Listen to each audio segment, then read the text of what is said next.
sana belakang kamu. Sembarang diri aja kamu. Baru datang. Sana. Wah, marah-marah orang. Iya. Diri saya di belakang. Ya Allah, jangan-jangan saya tidak dapat karcis hari ini. Oke, baik teman-teman, kita lanjutkan ya. Jadi tadi sejarah setelah Bapak bekerja, kemudian dengan upah yang dihasilkan ala kadarnya, Bapak juga belum percaya ya cukup apa enggak buat ke Jawa gitu ya Pak ya. Kemudian minta izin ke keluarga, kemudian kakek beliau tadi menyampaikan ngapain sih harus di Jawa, belajar di Kalimantan aja cukup ya Pak ya. Kemudian Bapak menyampaikan alasan, jadi dan Bapak ingin melakukan perubahan di keluarga, ya perubahan hidup ya, hidup Pak kalian sendiri. Kemudian akhirnya Bapak kakek beliau merestui dan menambah uang sakunya tadi. Luar biasa. 50.000 Pak ya. 50.000 50.000 rupiah. Nah, dan kebetulan kita punya gambar teman-teman. Jadi ada seremoni pelepasan Bapak ketika ingin belajar ke Jawa, ingin belajar ke Gontor. Nah, monggo Pak, silahkan diceritakan. Inilah gambarnya kakek saya ini. Oh ini kakek Bapak ya? Kakek saya. Oke. Ini ibu saya nih. Oh ini ibu Pak ya? Ibu saya. Lah ini anak ini sekarang menjadi orang penting ini. Pernah mencalonkan jadi bupati, gagal. Sama Bapak posisinya? Iya. Posisinya ini sepupu ini. Sepupu ya? Ya. Edward namanya. Edward, ya. Pak Edward ya. Pak Edward. Ya, orang penting itu. Oke. Ini sesi apa Pak, bisa diceritakan Pak? Nah, di sini biasa sana kalau ada orang mau pergi ke mana-mana, ya termasuk haji kan, selalu kumpul keluarga kan itu. Jadi saya minta doa restu kepada orang-orang itu, semoga saya sukses. Memang ya lebih daripada berangkat haji saya itu diketahui dianggap orang. Oh, ini kumpul semua nih, banyak keluarga ini. Keluarga ini ada yang tidak ikut Mas ini. Oh, ini masih tahu. Ada yang tidak tahu. Ada yang besoknya baru datang jumpai saya. Alhamdulillah tuh. Itu Bapak nggak ada rencana, nggak ngasih tahu pulangnya kapan gitu? Saya bilang saya sampai selesai cita-cita saya. Gitu ya. Tapi saya tidak pernah berkatakan saya tamat. Oh, tidak ada. Dan saya sudah punya perhitungan tidak mungkin tamat. Ya, yang saya perhitungkan saya dapat sesuatu ilmu yang bisa saya bawa keluar, bawa pulang, dan bisa saya gunakan untuk menghidupi saya. Nggak tahu ilmu apa, nggak ngerti ilmu apa nanti, terserah apa saja lah. Yang penting dapat ilmu. Pergi dulu ya. Kita cari dulu. Cari dulu. Nah, nanti kalau pulang baru saya buktikan hasilnya itu. Begitu. Nggak ngerti. Tiba-tiba bahasa Inggris. Oke. Mungkin teman-teman ya masih penasaran. Saya juga kaget ketika dulu awal-awal mengerti perjuangan Bapak ke Jawa itu ternyata usianya berapa teman-teman. Jadi kita sudah simak ya. Bapak sebelum ke Jawa tadi sudah bekerja dan sudah lulus PGA teman-teman. Bayangkan. Ini usia berapa Bapak? Ya, pada waktu saya berangkat itu umur 27. Umur 27 teman-teman. Bayangkan. Di tahun 72, gampang sekali mengingatnya. Tahun 72, umur 27. Kebalikan ya Pak ya? Ya. Kok spesial sekali? Nah, dan teman-teman saya umumnya antara 12 dan 13 umurnya teman-teman saya. Yang sekelas dengan Bapak itu? Sekelas dengan saya. Ya. Jadi bayangkan, Bapak belajar masuk SMP lagi setelah usia 27 teman-teman. Di tahun 72. Ayo, masih siap nggak belajar dengan adik kelasnya? Dengan anak-anak kecil. Ayo, bayangin. Nah, itu maksudnya kenapa Bapak nggak ada rasa apa begitu Bapak? Ada rasa minder, ada rasa malu tuh ada. Cuma dilawan. Kita datang ke sini masing-masing punya cita-cita. Tiap orang tuh punya planning sendiri. Saya tidak perlu tahu dengan planning mereka. Yang punya planning jelas adalah planning saya sendiri. Iya, kembali ke Ar-Ra'd tadi Pak ya. Iya. Saya ingin ada perubahan. Bagaimana saya mengubah hidup saya ini? Betul. Dan saya yakin ilmu yang saya dapatkan di sana bisa bermanfaat. Begitu. Itu penuh keyakinan saya. Saya akan berubah nanti. Berarti belum ada konsep juga apa ilmunya juga ya? Belum. Cuma saya berpegang teguh kepada di antara orang-orang yang pernah saya datangi di Samarinda. Setelah saya kenal dengan tadi cerita sebelumnya itu asalnya dari Ustadz Ja'far Shiddiq. Ya. Kemudian beliau menyarankan kalau Anda punya waktu, coba ke Samarinda, jumpai orang-orang alumni Gontor. Anda akan mendapatkan apa nasihat dari mereka. Di antaranya saya masih ingat Ustadz Sirat Salman, itu yang saya datangi. Ini luar biasa teman-teman. Jadi tadi belum saya ungkap. Jadi Bapak ini masih ingat sekali dengan nama-nama. Ya, Ustadz Sirat Salman Detail itu sekali. ya saya datangi dengan beberapa guru lain yang sudah kabur di ingatan saya. Ada 4 orang pada waktu itu. Nah, jadi pembicaraan mereka ada kalimat yang saya anggap kalimat itu menjadi ajimat saya. Beliau-beliau itu berkata begini, orang kalau pernah belajar di Gontor, jangankan tamat, dia pernah 2 tahun saja di Gontor, kalau dia pulang itu sudah berubah. Ini yang menarik bagi saya. Orang jangankan tamat, pernah 2 tahun saja di Gontor, pulangnya itu pasti berubah. Dan ada pengaruhnya. Wah, ini kata saya, kenapa tidak saya capai ini? Ini saya harus datang ke sana. Saya akan merasakan, membuktikan itu. Iya. Nah, ini yang buat saya penasaran. Gontor itu disampaikan di masyarakat ketika itu, bahkan non Muslim. Bang siapa tadi Pak? Ya, Iwan Lesmana itu syiar dari mulut ke mulutnya itu luar biasa sekali Pak di sana itu. Iya. Ya sampai Bapak dapat dari sini kuat, akhirnya menguatkan Bapak dari banyak orang itu Pak. Iya, banyak orang. Itu kalau Bapak bisa tangkap kira-kira dari mana Pak? Alasan itu orang banyak bisa. Karena melihat bukti kan sudah banyak yang berhasil. Kualitas Pak ya? Kualitasnya orang itu. Ya, saya masih ingat itu. Guru saya pernah di Gontor juga, di PGA juga ada namanya Usman Ahmad, itu juga dari Gontor. Ustaz Ali Ahmad adiknya Gontor juga. Jadi dari situ Bapak itu terinspirasi, termotivasi. Loh, kok Gontor? Iya. Luar biasa nih. Nah, terus saya melihat gambar sedikit dari Ustaz Usman Ahmad ya. Loh, Gontor begini. Wah, saya harus merasa sana ini. Beliau punya tuh dokumen foto. Ya, foto. Kan tamat di Gontor dulu. Nah, beliau kepala sekolah kami di PGA dulu. Usman Ahmad itu. Beliau alumni Gontor juga. Ya, alumni Gontor iya itu. Usman Ahmad itu. Itu ketika saya masuk PGA itu, wah orang ini. Itu dia pegang bahasa Arab itu masih ingat saya. Jadi kalau kita masuk kelas tuh kata-kata yang selalu lemparkan setelah salam. Langsung dia berdiri di hadapan kita di tengah-tengah. Dia lalu berteriak, Al-Arabiyah. Al-Arabiyah. Ma makna Al-Arabiyah? Lalu bahasa Arab. Sah. Masih terkesan itu Pak ya? Mesti teriak itu. Al-Arabiyah. Suruh nirukan. Oh gitu. Ya. Jadi sekalipun kata-katanya Al-Arabiyah, terjemahnya bahasa Arab. Iya. Begitu beliau. Ustaz Ahmad itu. Iya. Jadi banyak sekali penekanan. Jadi lingkungan Bapak sendiri akhirnya terpola untuk merangsang Bapak. Pengen sekali untuk belajar ke Gontor begitu ya. Itu merangsang sekali. Iya. Saya benar-benar wah tuh. Kalau enggak ke Gontor enggak puas hidup ini rasanya. Gontor ini. Oke.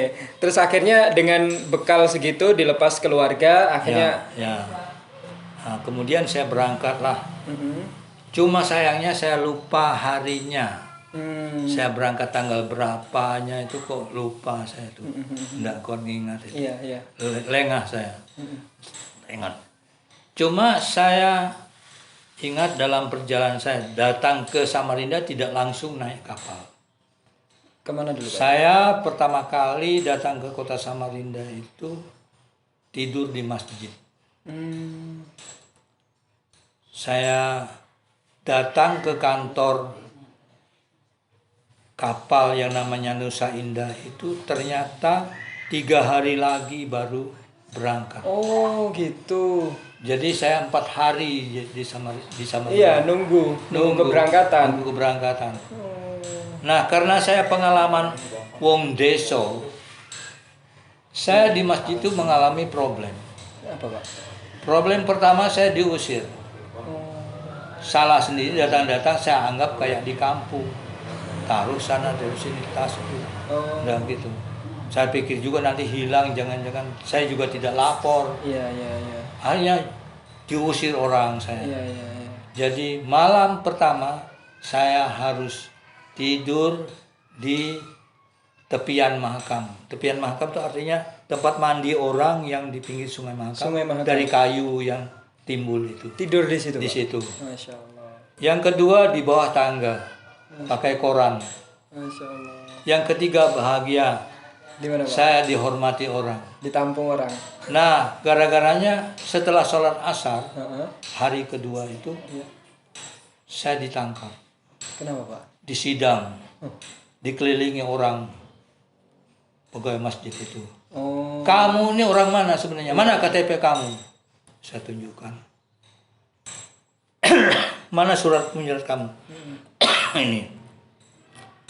Masih ingat saya, ketua takmir masjidnya namanya Pak Mahmud. Masih ingat lagi Pak Mahmud. Pak Mahmud bilang, Astagfirullahaladzim, mohon maaf deh, kami tidak mengira kamu tuh orang baik. Kenapa, Pak? Maksudnya? Kok kamu mau ke Gontor deh? Tahu akhirnya, Pak, beliau. Yalah, ada suratnya. Surat dari Kecamatan Sebulu. Pas jalan. Iya, surat pengantar. Ke Gontor. Dibaca itu. Ya, dirangkul saya, ya Allah, mohon maaf kami. Banyak yang minta maaf saya. Saya diberi kamar. Iya. Tidur di situ, makanan terjamin, tidur enak. Iya, dikira awalnya orang asing, Pak, ya. Kamar mandi ada, WC ada di kamar itu, di masjid itu, Masjid Raya Samarinda. Masya Allah. Jadi 2 malam neraka, 2 malam surga. Berkat surat pengantar dari kecamatan itu. Ya. Itu belum jadi santrinya, teman-teman. Ya, belum jadi santri. Masih ingin ke Gontor. Tapi ada surat. Ya, ada surat. Jadi saya dihargai sekali. Sampai saya mau ke kapal itu mau diantar, saya menolak. Jangan, gitu, Pak? Jangan membuat saya kurang percaya diri. Nah, jadi padahal udah mau ngantar ya beliau. Ya, terima kasih saya. Itu dapat uang banyak saya lagi di situ. Ditambah lagi, Pak. Ditambah lagi. Subhanallah, berkahnya. Iya, berkah lagi. Jadi hari keempat itu yang tinggal berangkat saja. Saya mulanya kemarinnya hari ketiga itu jalan ke kantor itu memahami salah tentang pengumuman itu karcis dijual itu jam 8. Saya kok berpikirnya datang jam 8. Harusnya kan sebelumnya. Ya, enggak berpikir harus sebelumnya. Ya. Jam 8 mau datang. Tapi untung saya jalan-jalan. Sekitar jam 6 saya jalan-jalan. Oh gitu. Nah, ya jam 6 hampir jam ya setengah 7 lah. Saya jalan-jalan. Loh, kok orang sudah antri? Astagfirullahaladzim. Saya, iya ya jam 8 kan bukanya. Ya Allah, saya ini gobloknya gimana? Balik saya ngambil itu surat menyurat saya. Datang saya ke sana. Diri sini dimarahi orang, diri sana dimarahi orang. Hei sana belakang. Sembarang diri aja kamu. Baru datang. Sana. Wah, marah-marah orang. Iya. Diri saya di belakang. Ya Allah, jangan-jangan saya tidak dapat karcis hari ini. Gagal saya ke Gondor, ya Allah. Emang ya Allah. belum pernah sebelumnya, Pak? Belum pernah, gimana sih? Pertama mau naik kapal? Iya, pertama kali. Selama hidup? Selama hidup. Ya Allah, tolong ya Allah, nih hamba-Mu nih ya Allah, tujuan baik. Ya Allah, saya ini tolong ya Allah, gimana nih saya ini? Baca istighfar berkali-kali, baca salawat. Itqala Robbis Roli Sodri. Bolak-baliklah dibaca semua itu, berdoa. Sampai pejam-pejam itu doanya. Ngeri nggak dapat tiket, Pak ya? Ngeri kalau udah dapat tiket nih, orang banyak nih. Iya. Jangan-jangan enggak cukup. Nggak cukup. Akhirnya tiba-tiba sedang saya berdoa itu ada tentara. pegang tangan saya. Dek, mau kemana? Mau ke Jawa, mau ke Surabaya. Surabaya di mana? Di Benowo, saya bilang. Ikut saya. Tok, tarik saya. Masuk kantor itu, lewat belakang. Beli karcis sudah duluan. Loh, Jam 7 saya sudah punya karcis. loh, tentara itu juga bisa kasih karcis, Pak? Enggak kan, tentara nolong saya, bawa saya. Ini adik saya, dia bilang. Oh gitu. Dikasih ini. Jadi udah gak lewat antrian lagi dah. Enggak. Dapat saya karcis. Jalur VIP. Iya, jalur VIP. Dapat saya itu, saya keluar. Setelah keluar, saya cari tentara, enggak ada. Masya Allah, ya Allah. Mana tentara ini? Sampai saya datang ke kantor tentara. Ingin terima kasih. Enggak ketemu. Enggak ada yang ngaku orang sana. Wah, merinding saya, Pak. Iya. Siapa tadi tentara Bapak ini yang menolong saya di kantor Nusa Indah? Masya Allah, Masya Allah. Enggak tahu kata orang-orang. Enggak tahu. Lah tadi enggak lihat ini, enggak, saya bilang. Masya Allah. Saya tadi enggak sampai ke sana mikir, saya bilang gitu. Siapa yang nolong saya? Jam 7, jam 8 baru buka. Jam 7 sudah punya karcis. Padahal orang udah antri banyak. Jangan nomor 1 saya dapat. Masya Allah. Ya, tengah-tengah lah. Ya, duluan saya masuk kapal. Ya Allah. Nah itu saya udah lama saya bertahun-tahun berikutnya saya mikir. Jangan-jangan itu malaikat Iya, Pak. turun membantu saya, doa Jadi saya. kayak semesta itu mendukung Bapak untuk. Ya, ya. Saya benar-benar ngeri, takut nggak dapat itu. Ya Allah, tolong ya. Pokoknya saya doa saya luar biasa saya waktu itu tok nih kabeh saya iso-isone. Doa pol doanya. Iya, karena khawatir, Pak ya. Khawatir. Udah nunggu sebelum di pelabuhan tuh lama, dimarahin orang terus ditampung. Lah, Belum tentu dapat tiket. lah itu. Aduh. Masya Allah. Dan akhirnya itu ada pertolongan. Puncaknya doa saya itu, ya Allah, kalau memang saya tidak dibolehkan di Gontor, biar mati saja lah saya di sini. Nggak usah, saya rela udah tinggal mati aja.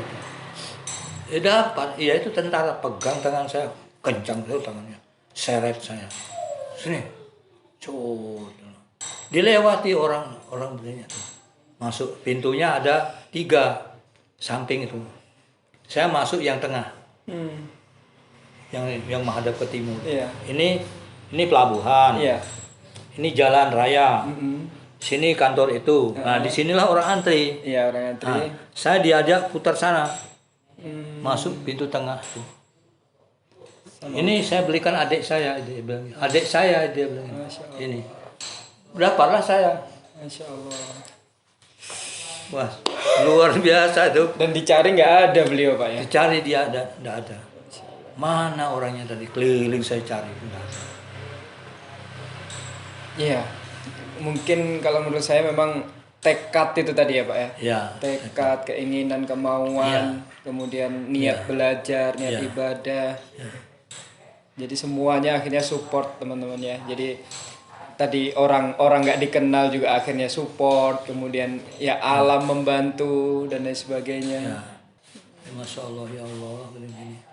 Iya. Seperti itu. Jadi itu teman-teman perjalanan Bapak menuju ke Jawa dari tadi Bapak muda hingga akhirnya Bapak menemukan jalan, rezeki beliau, keberkahan, kemudian dukungan dari banyak pihak untuk memudahkan jalan Bapak ke Jawa.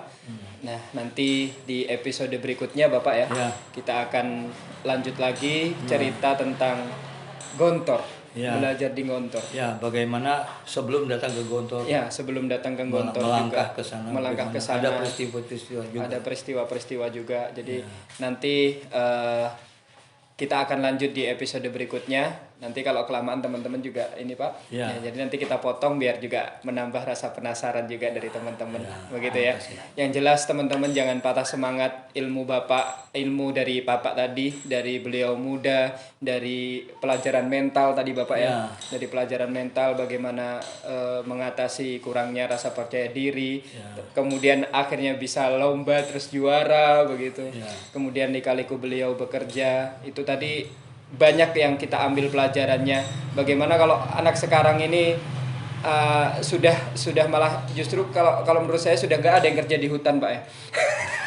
Ya, mudah-mudahan. Jadi iya, itu ular biasa Pak ya. Ya. Ular. Tenang aja itu. Tenang udah sehari-hari itu teman-teman ya. Rintangannya sudah luar biasa dan akhirnya beliau bisa mewujudkan keinginannya untuk belajar ke Jawa menuntut ilmu ya. Khoroja fitolabil ilmi insyaallah fisabilillah begitu Pak ya. Insyaallah. Oke.